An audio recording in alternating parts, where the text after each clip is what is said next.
Hola, hoy vamos a hablar acerca de los ruidos cardíacos. ¿Sabías que al día el corazón late aproximadamente 100.000 veces? Esto es muy interesante. Estos latidos les llamamos ruidos cardíacos. ¿Cómo podemos escucharlos? A través de un estetoscopio.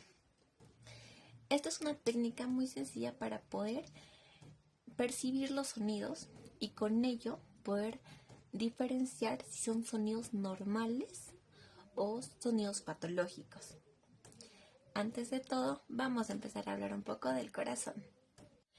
Para tener un enfoque directo sobre el corazón, tenemos que tener en cuenta que el corazón tiene 4 cavidades y 4 válvulas. Por ello, esto nos va a ayudar a poder hacer una adecuada auscultación. Tenemos que tener en cuenta que tenemos lo que es la válvula pulmonar, la válvula aórtica, la válvula mitral y la válvula tricúspide. Dentro de todo esto, ahora vamos a ver cuáles son los puntos de auscultación anatómicamente. Para empezar, vamos a empezar con la válvula pulmonar. La válvula pulmonar se encuentra en el segundo espacio intercostal derecho.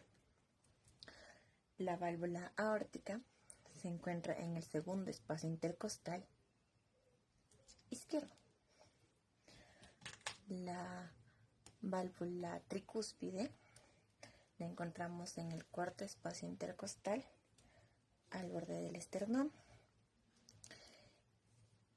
Y la válvula mitral la encontramos en la línea media clavicular en el quinto espacio intercostal. En el varón y en la mujer difiere un poco por el hecho de la existencia de la mama. Ahora, para tener más orientación acerca de los sonidos cardíacos, ya sean normales o patológicos, sigamos viendo el video.